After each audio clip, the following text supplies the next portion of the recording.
₹3200 प्रति कुंटल धान का समर्थन मूल्य दिया जाएगा, जो हम 2640 दे रहे हैं, जो जिसकी घोषणा पूर्व में हमने ₹2500 की थी, तो उसमें ही अतिरिक्त दे रहे हैं। अब उसको बढ़ा के ₹3200 करने वाले 200 यूनिट तक का बिजली बिल एकदम माफ़ रहेगा। और जो घोषणा किया है उनका तो जुमला पत्र है, ढकोसला पत्र है। हमारे वाले केजी से पीजी तक की शिक्षा मुफ्त करने वाले हैं। और हमारे नेता मुख्यमंत्री जी ने कि जो बचे हुए किसान हैं, जो लगभग 6500 करोड़ का अतिरिक्त भार आएगा, उसका भी कर्ज माफ़ी करने के प्रावधान इस घोषणा पत्र में रखा गया। अच्छा,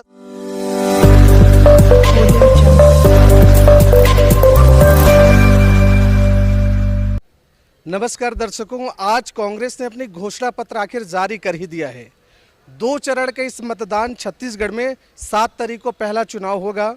जनता अपनी वोट डालेंगे और विजय श्री का भाग्य किसकी ओर आएगा ये तो वक्त बताएगा। लेकिन आज हम पहुंचे हुए हैं कांग्रेस भवन में और यहाँ घोषणा पत्र अभी तुरंत जारी किया गया है।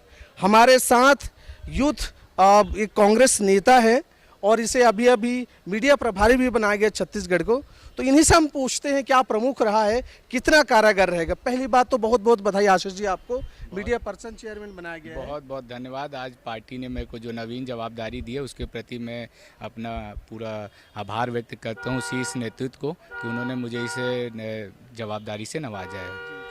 ये बताएं, ये जो आज का घोषणा पत्र है, क्या ऐसा तो नहीं कि बीजेपी की कॉपी है? क्या लगता है आपको? नहीं, हमारे बीजेपी के घोषणा पत्र तो कल जब जारी किया अमित शाह ने, तो उसमें जुमलों का बहुत सारे वो किया, जुमले घोषणा किया। उनका तो जुमला पत्र है, ढकोसला पत्र है। हमारे नेता राहुल गांधी जी, प्रियंका गांधी जी मंचों से घोषणाओं निरंतर करते आ रहे थे और घोषणा पत्र जारी होने के पूर्व में ही लगभग 18 से 20 घोषणाएं उन्होंने मन से बड़ी कर दी थी। आज घोषणा पत्र में जो मुख्य रहा कि ₹3200 प्रति कुंटल धान का समर्थन मूल्य दिया जाएगा, जो हम 2640 दे रहे हैं, जो जिसकी घोषणा पूर्व में हमने ₹2500 की थी, तो उसमें ही अतिरिक्त दे रहे हैं। अब उसको बढ़ा के ₹3200 करने वाले हैं। केजी से पीजी तक की शिक्षा मुफ्त करने वाले हैं और 200 यूनिट तक का बिजली बिल एकदम माफ़ रहेगा। और जो उसके ऊपर अतिरिक्त उपयोग जो भोगी रहेंगे, जो यूनिट का भोग करेंगे, उसको हाफ करने की भी बात कही गई। मतलब दर्शकों आप समझिएगा, बीजेपी ने ₹3100 धान का प्रति क्विंटल रेट लगाया इस बार छत्तीसगढ़ में।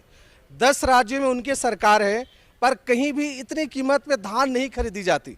छत्तीसगढ़ में चुनावी दांव खेला उन्होंने, मास्टर स्ट्रोक के रूप में देखा जा रहा है। आप कह रहे हैं कि यहाँ ₹3200 किसानों को धान दिया जाएगा, है नहीं, जो खरीदी चल रही है। अच्छा, कर्ज माफ के लिए क्या घोषणा की आप लोगों ने? देखिए, कर्ज माफ़ी पूर्व में भी 2018 में 18.5 लाख किसानों का कर्ज माफ़ी की थी छत्तीसगढ़ सरकार ने, जो लगभग 10,000 करोड़ के आसपास था।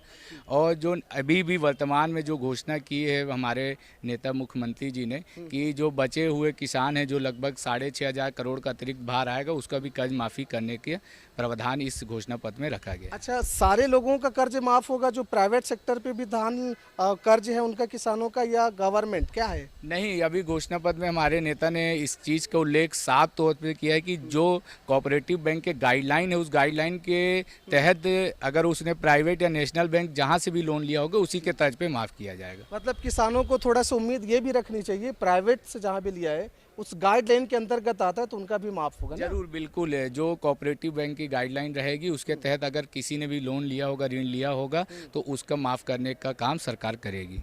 मतलब बीजेपी की जो घोषणा पत्र है उससे बढ़कर कांग्रेस की घोषणा पत्र है, किसान हित में कहते हैं। क्या लगता है, ये सही है? देखिए, ये एकदम स्वाभाविक चीज़ है कि 2018 में घोषणा पत्र में आम जनता ने विश्वास किया, इसलिए इतनी बड़ी बहुमत की उन्होंने हमसे नवाजा हमको।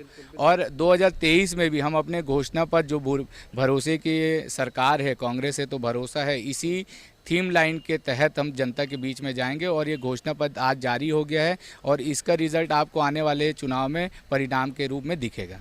आशीष जी, बीजेपी की घोषणा पत्र और आपकी घोषणा पत्र में दोनों में क्या मूलतः अंतर आप पाते हैं जिससे जनता आपकी हो रहा है? मूलतः बहुत बड़ा अंतर है कि छत्तीसगढ़ कांग्रेस के घोषणा पत्र में जनता का विश्वास है और उनके जुमलेबाजी घोषणा पत्र में किसी भी प्रकार का विश्वास नहीं है। और भरोसे को नापना किसी भी प्रकार का कोई मापदंड नहीं है। भरोसे को नापने के लिए कोई ऐसा स्केल नहीं बना है जिसको भरोसा, तो यही अपने आप में एक बहुत बड़ा होता है। किसी भी व्यक्ति का भरोसा ही जीतना बहुत बड़ी बात है, जो कि हमारी सरकार ने निरंतर 5 सालों में और आने के पूर्व से ही जनता का भरोसा जीता है, जिसको हम निरंतर आगे लेके जाएंगे। ठीक है, तो अब देख रहे हैं इनका पूरा दावा है कि इस बार सरकार आशीर्वाद देंगी, भाग्यश्री कांग्रेस के पास ही रहेगी। जनता ने भी दाव, बीजेपी ने भी दाव खेल दिया है जनता के लिए। तमाम वादे, तमाम घोषणे उन्होंने जारी किया है, पर इन लोगों का कहना है वे केवल जुमला है। अच्छा, जुमला क्यों कहते हैं भाई आप? देखिए, जुमला इसलिए कहते हैं कि उन्होंने पूर्व में भी 15 लाख रुपए का घोषणा किया था, हर खाते में आया क्या? 2 करोड़ रोजगार देंगे सालाना, दिया क्या? महंगाई कम करने की बात कही थी, महंगाई आज 2 गुना ज़्यादा हो गई पेट्रोल डीजल के। तो ये सब जुमले तो हैं। उन्होंने पूरा जो सरकार चलाई अपने खास मित्रों के लिए चलाई। कर्ज लिया केंद्र सरकार ने तो अपने एक मित्रों का कर्ज माफ़ी करने के लिए, पर हमारी आप सरकार देखिए कि कर्ज लिया तो किसानों का कर्जा माफ़ करने के लिए, उनको समृद्ध बनाने के लिए। तो ये बहुत बड़ा अंतर दिखता है। बिल्कुल। आप एक बात और समझिएगा, बीजेपी ने कोई कर्ज माफी की घोषणा या इस पर कोई पहल नहीं की है, तमाम घोषणाएं अपनी हैं, पर केवल कांग्रेस ने कर्ज माफी के बारे में एक बड़ा कदम उठाया है। 2018 में भी उठाया था, इस बार भी उठाया है। अब ये भी देखना होगा कि चुनाव के समय 17 तारीख को ये मत में कितना बदलता है। जी हाँ, देखते रहिए महानदी न्यूज़। जय हिंद, जय छत्तीसगढ़।